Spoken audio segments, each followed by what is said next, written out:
What is going on, guys? Welcome back to the channel. My name is Miguel and you're watching Miguel EDC, the channel where we talk everything EDC gear here. Today we're going to be reviewing this crazy knife that you see here. You saw the title, you saw the thumbnail, so you know that we are definitely talking about something unique, something different, something special here. And yeah, you guys are in for a real treat, This, of course, is the Kansept Colibri or Colibri tech, depending on where you want to put the accent on the name. So Colibri tech, as you saw on the title. This one is a design from K Maxrum design, who I'm not all that familiar with. This is his first design that I am currently checking out as we speak. And yeah, this one's on the premium end with titanium handles and everything. Got a chance to unbox this bad boy here about a little bit over a week ago, and I've been EDCing it ever since. It hasn't left my pocket, along with another Kansept knife, and that is the Nesstreet. This one I also just recorded or finished recording the review for here just very recently, so you'll see the review for this one here very soon if it isn't already live. But yes, I've had a blast EDCing this knife here, and I'm just about getting ready to send it back. This knife does come to me via the Lefty EDC knife pass around, so shout out to Kevin Johnson, aka Lefty EDC, for giving me the opportunity to check out this bad boy here. Definitely been an awesome treat here, and just getting ready to send it back and share with you guys all of my feedback, drop a comprehensive review on this knife. So if you're in the midst of making your purchasing decision, or just wanting to learn a little bit more about this knife, at least you'll be well on your way with some takeaways from this review video. Before we get started, guys, there will be affiliate links down below. Those links do help out the channel at no extra cost to you. This guy, as of the recording of the video, is actually available right now, so you can pick it up at Blade HQ, as well as any other website that you will see linked down there in the description, so you can check those out. Let's go ahead and get started here. As typical, let's go ahead and get a quick read and check this out. Let's get a quick read here on the total length on this bad boy. And yes, did I mention we're working with a large knife? Because we certainly are. And honestly, this thing is just an inch away from 10 inches. It's like maybe 9.8, 9.9. Yeah, more like 9.8 inches right there. That is how close to 10 inches this thing is. As far as the blade length, we have about 4.5 on the blade, maybe like 4.6. On the cutting edge, we have about the same. A little bit less actually on the cutting edge. Let me get a good read here. 4.35. And then about the handle here, we have about 5.5. Right, a little bit more. 5.6. About 5.6 inches there on the handle. So those are your measurements right there. Needless to say, this thing is going to be a behemoth of a knife. So let's do our typical size comparisons to give you guys an idea there. The PM2, right? It's going to look like a baby, more like a Para 3. Right, wait until I show you what the Para 3 looks like. It looks like a Para 3 Mini, if there is such a thing, right? Of course not. But yeah, definitely a larger knife right there, the 2 inches shorter than a whole foot. Imagine that. So yeah, some quick size comparison there. Obviously, you're getting a ton of cutting edge with a knife this long. Here's the Demko AD 20.5 on the shark's foot blade. Here's the smaller sibling, the Shark Cub, on the slicer blade. And obviously those are going to be more in the medium category, whereas this guy is on a different league of its own. What about the Wrap Model 1, which for the longest was considered the larger knife in the channel? Right? Even the Wrap Model 1 can't keep up with the Colibri tech, because yeah, the Colibri tech just warps it completely, right? So, and last but not least, we'll do one last one here with the Kansept Nesstreet. Again, this other Kansept knife that I'm currently checking out as well. Check out the review for that one. Should be out already. And here is the Divo NIP, right? So showing you, a medium or what a large knife is considered. So this is more like extra large, and here's a small knife. And you see the Colibri is just, just a bully next to these other guys. So it's not necessarily, let's say, a very tall blade. It's nice, narrow, but long, right? Very long, and also very functional. So you have a flat grind going on here. This is an S35 VN steel. This is more like a reverse tanto, if you want to call it that, more like a modified sheep's foot, if anything. That's sort of the blade shape you have going on here. Chamfer right here towards the tip definitely gives you strength, right? Look how thick it is all the way to the very you know, almost close to the tip portion, right? So still going to be somewhat significantly sturdy blade, and this thing is really, really sharp. We'll be doing a sharpness test towards the end, of course, as we typically do. Check out the titanium, mill titanium going on this variant, right? And there's other options as well. We'll talk about prices a little bit later also, but this natural titanium here with the milling, these are nice and very deep. Very deep cutouts, milling right there in the titanium, which is very nice. Got the blue anodized accents going on right there, including the pocket clip. Right, we're gonna get into that also. And yeah, this has got to be the craziest lanyard hole ever. I mentioned that during the unboxing, right? Check that out. Your lanyard string or what have you definitely has plenty of room to move about as freely as it needs to, because this is a pretty long handle. As far as deployment options, you have the flipper deployment, and you are actually swinging quite a bit of blade here, so you have to give it the beans. If you do it kind of, you know, not really trying, you could fail it, right? Just about, you know, like that. So definitely give it everything you got and it would fire open very well. You have just about enough resistance there from the detent, right? Which definitely keeps the blade in place and gives you enough resistance so you can fire it, all right, with intention right there. Boom. The thumb deployment also works well. You again have to give it the beans to overcome that detent, and the amount of the sound on it, boom, it's just a very solid thunk right there. Something to keep in mind here, I was very tempted to put additional unnecessary pressure on the lock bar, which is a big no-no with lock bar style knives. You may want to get a little bit of a grip lower down here, and then you won't run into any issues, right? So if you find yourself failing that thumb stud, just check to make sure you're not putting additional unnecessary pressure on the lock bar, which is not something you would want to do anyways. The front flipper, oh, that front flipper works really good, right? It's about short enough where you want to be intentional, otherwise you're gonna hurt your fingers.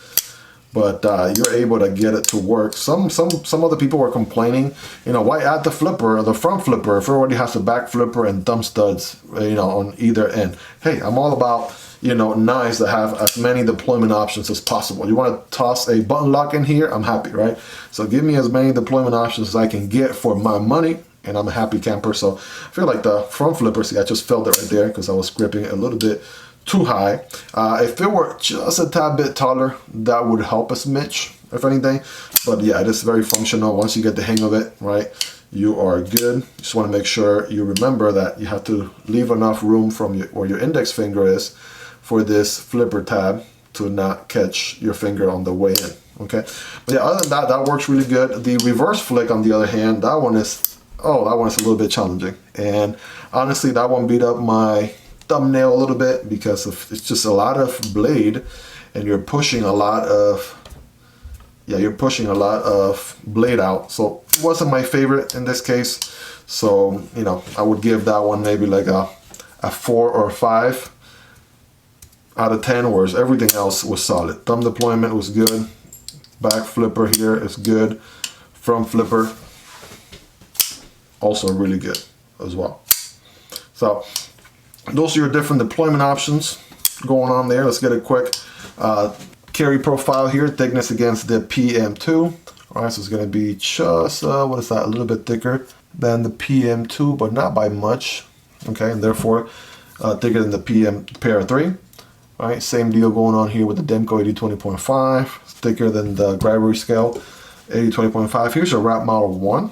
And the wrap model 1 might be a little bit thicker, or maybe about the same. Yeah, about the same pretty much. And last but not least, we'll do the Nesstreet, right? Also from Kansept Knives. And the Nesstreet is just a little bit, I don't know, honestly, probably around the same ballpark right there, if I'm being honest. So let's do a length and height here in the pocket then. Let's do the, kind of go in that reverse order then. There's the Nesstreet, there's the Colibri Tech, and the Divo NIP. Okay, so big takeaway here right off the bat. Being such a long knife, right? Being as long of a knife as it is, it really is not a very tall knife, right? It's very long, but it's not gonna take as much, you know, it's not gonna be as high or as wide as any of these other knives, to be honest. So that was one thing that I noticed right off the bat. So it was more in line with your, you know, rat model 1 and 2, more of a slim design all throughout. Narrow, not wide. All right, next to the Demko's AD 20.5 and the Shark Cub. And last but not least, the PM2 and Para 3. All right, this guy's going for a whole different approach, right? Very slim. And honestly, being as long of a knife as this is, the fact that it is very slim helped it out. Like when I had this thing in my pocket, I didn't really notice as much. Had this been this long and also like really, really wide, then that might have been an issue. But honestly, given that it is so slim, right, I didn't really have any issues carrying this knife at all. So yeah, the action on this thing is really good, right? It is really sharp. You have a milled titanium clip going on, which has the right amount of tension to it, right? It comes in and out of the pocket very well.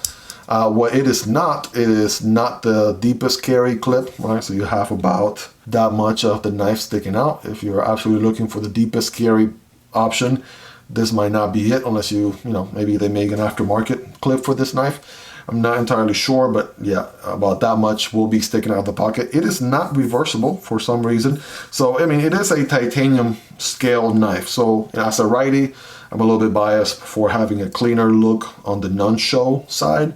But, you know, as someone that would also like to see lefties take advantage of a beautiful design like this one, would have liked to see a lefty clip mounting option. Perhaps they have a lefty version, and I'm not entirely sure, but the pocket clip by default is not reversible. Tip up carry only on this bad boy here, and the detent is not the most aggressive.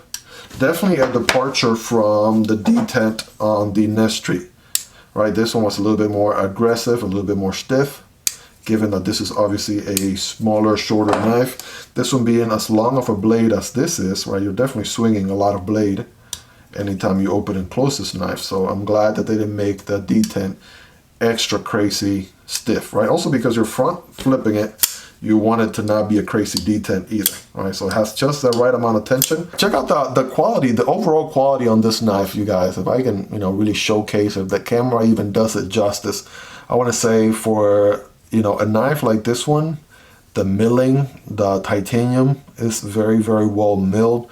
Nothing is out of place. All the lines, right? The design here is really well executed. The QC is very nice all throughout, right? The anodizing looks really good.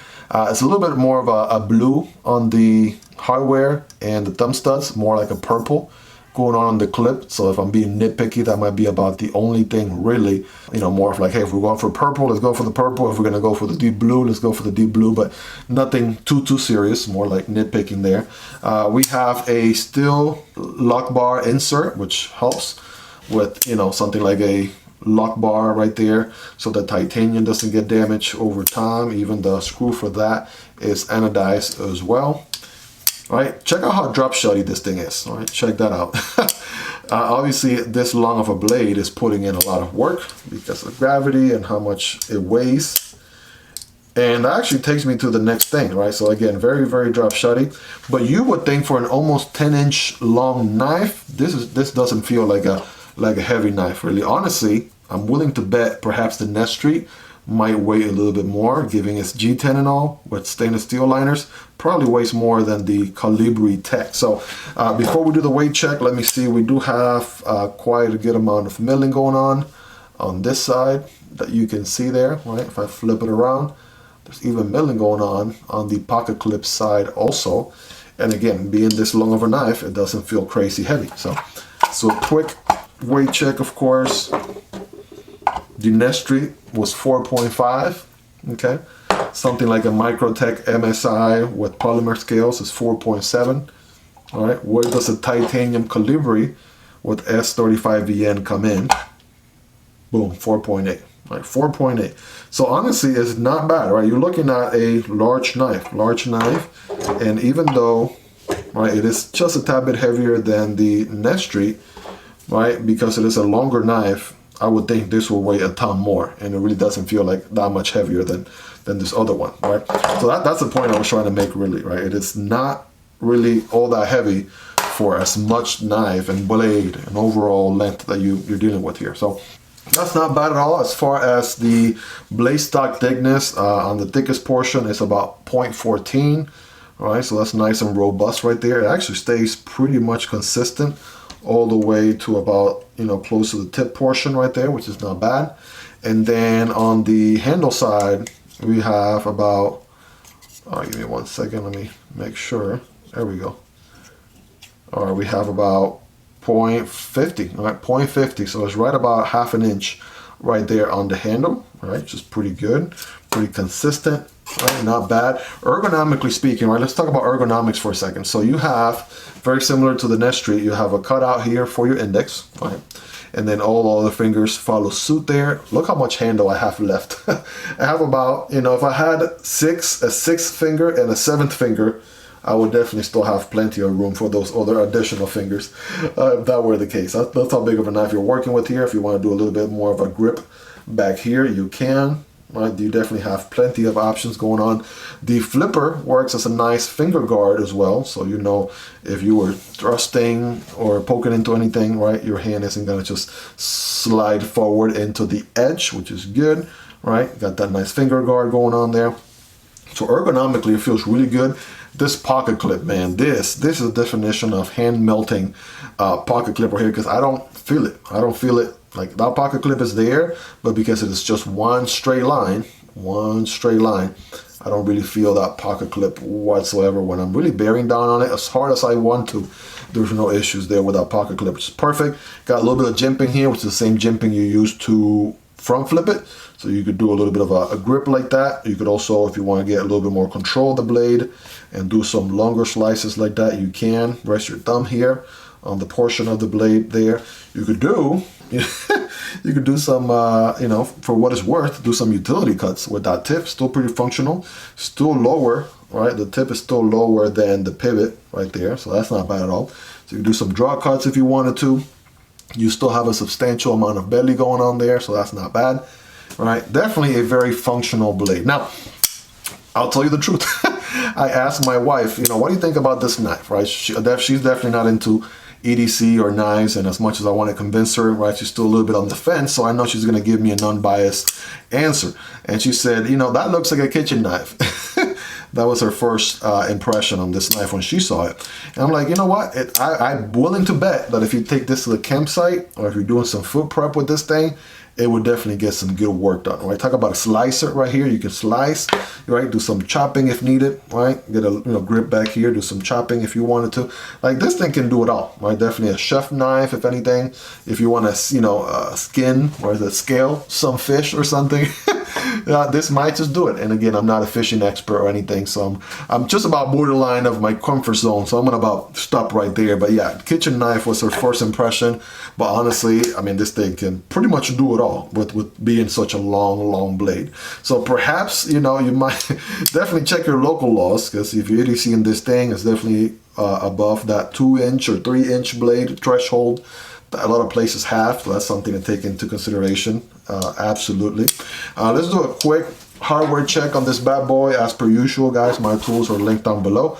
The Strebito tool set, highly recommendable. And if you want to pick yourself one of these, linked in the description. Those links do help out the channel at no extra cost to you. So a little bit of you know, good news and bad news. So the pivot is T8. Actually, it's a little loosey-goosey. All right, so let's try a T10 instead. Oh, yes, now we're talking. So T10 going on in the pivot, that's a solid choice. Solid choice, would have been happy with T8. But you give me a T10, I'm not complaining. Now, where I am going to maybe, you know, complain a little bit is the hardware on the body screws, right? These are T6 for whatever reason. This is a premium knife with premium materials, premium steel, and also a premium knife. We'll talk about also a premium price. We'll talk about the price in a moment here. But yeah, for some reason they give you T6 everywhere else except for the pivot, which is interesting. So T8 would have been very well appreciated in my opinion. I think the knife community as a whole would agree with that. And the other thing I noticed just now, there is a screw right here for the pocket clip. It is on this side. You may or may not be able to see it there. It is right over here, right in there. Maybe you see it better from this side. And that is the one screw that is holding, right, that is holding the pocket clip in place. And if I had to take a guess, yes, it looks like a T6. There it is. That's a better view right there. that looks like a T6 from the inside as well. I like also how they did the stress relief on the liner on the frame lock right here on the inside. Loving that more and more when companies do it on the inside instead of outside. Outside is always a little bit more obvious. In this case, you keep a very clean milled titanium design all throughout, and you know, the relief can be on the inside. So more and more companies should do it this way going forward, honestly. So it's a more desirable, more aesthetically pleasing approach.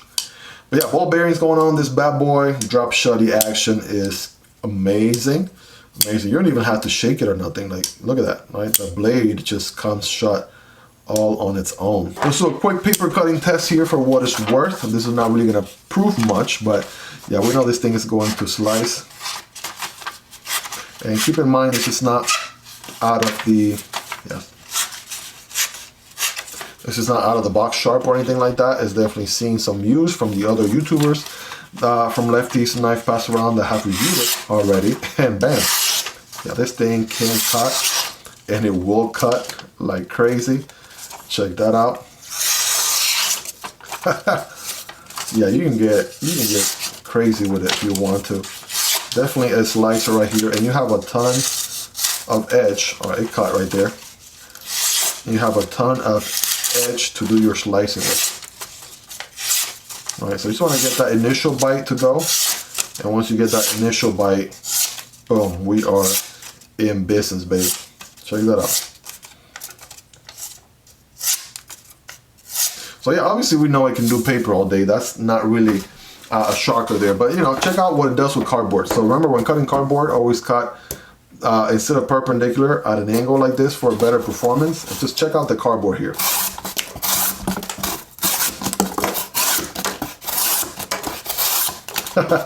Yeah, go ahead and rate it in the comments on a scale from 1 to 10. Let me know how sharp is this guy, or how much of an edge it has retained, because it certainly can do the business without a doubt. Check that out. So yeah, very, very slicey to say the least. It destroys that cardboard there like it is nobody's business. And for an already used edge, I mean, this thing is definitely hanging on. The satin finish right there looks pretty good. Not bad at all. I love satin finish blades. You have just a little bit of a pattern going on with some lines going up and down, which is nice. So perhaps borderline bell satin finish. Now I guess you could make the argument. Well, you guys be the judge there. So I do have a couple of nitpicks on this guy. So for one thing, I mentioned the pocket clip not being reversible for lefties. The other thing, again, is the thumb stud. On this side is fine, right? Because I'm a righty. If I do it from the left side, right, I have plenty of access to with my left hand. But for whatever reason, doing the reverse flick right here, that beat up my hand. My kind of hurts in between my nail and the skin under my nail for some reason. So I had to stop doing that because I had to put so much pressure just to get that to deploy. Again, moving such a big blade. Perhaps it was meant for, you know, substantially larger hands than mine. But yeah, I found that a little bit more painful. For whatever reason, the studs are very close to the scale on this end. And if there was just a little bit more room, or perhaps a little bit more chamfering going on, right, on this side here, it would have helped a bit. Again, that's a small gripe right there. I did notice as far as the plunge grind, so the plunge grind is about right here where my nail is. So you're really not going to get maybe 2 or 3 sharpens out of this bad boy here before you start seeing a smile. Okay, so that's something to keep in mind right there. And aside from that, you know, being a premium knife, premium steel, X35 VN, titanium handles and everything, you know, some T8 hardware would have been nice all throughout. But other than that, I mean, you're getting a very functional, large blade, definitely a slicer knife right here with multiple deployment options. Everything deployment-wise works really good as long as you don't put unnecessary pressure on the lock bar. And you know, the reverse flick being my least favorite.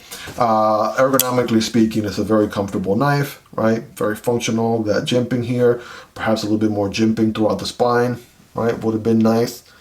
I'm just saying, if anything, right? But I mean, everything else, the QC, the fit and finish, right? The drop shut action, the ball bearings, you know, the detent, how it's tuned for this large of a blade, that is definitely right on the money, right? And it definitely cuts, definitely slices. As a cutting tool, this thing is going to destroy whatever material it is that you are cutting with or cutting through.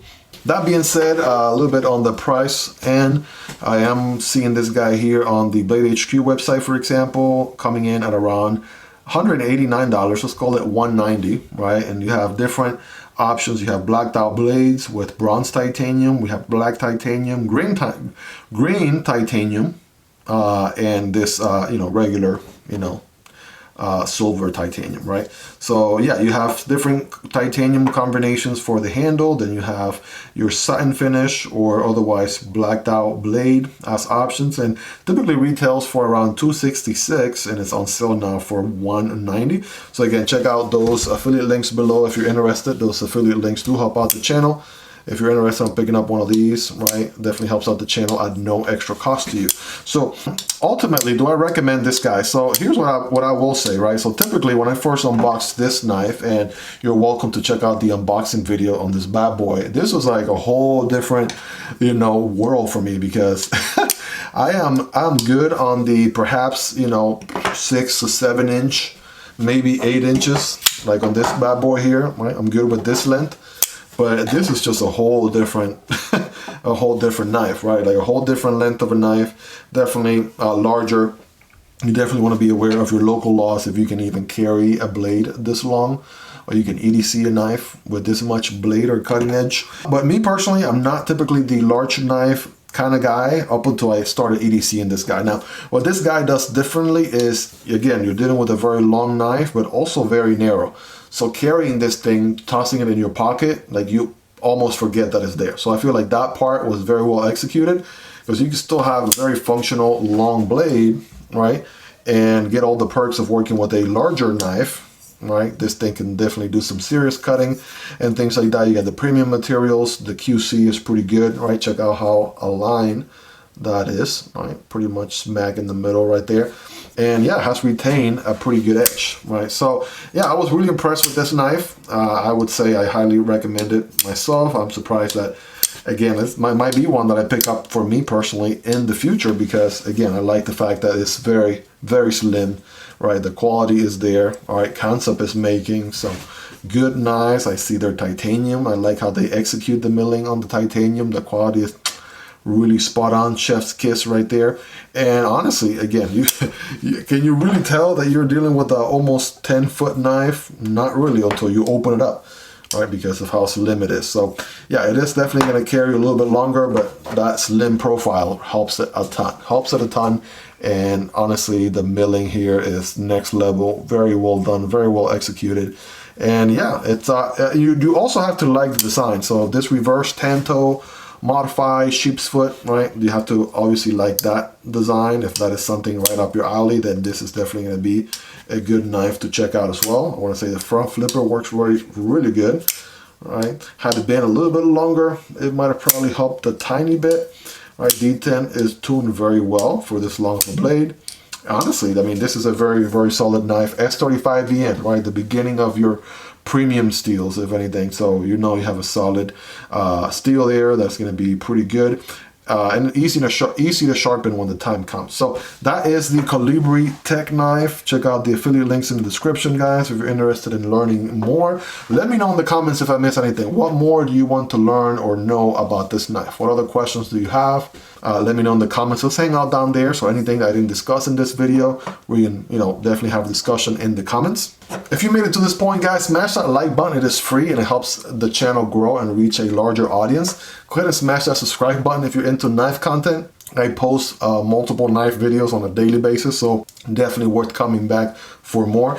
And if you want to take your support a step further, there is a link for Patreon down below where you can support the channel for as little as $1 a month. Again, shout out to Lefty EDC and his knife pass Ron for hooking me up with the opportunity to check out this knife. Go ahead and check out Kevin Lefty EDC's channel, also in the description. Guys, if you made it to the very end, chances are, again, the review for the Nesstreet, another Kansept knife here that you've seen throughout this video, the review for this bad boy here is also live on the channel as well. I'll put a card for that video here so you can check that one out next. Thank you for sticking with me here until the very end, hanging out with me, guys. I love you all. Thank you for all your support, and I'll see you on the next one. Peace.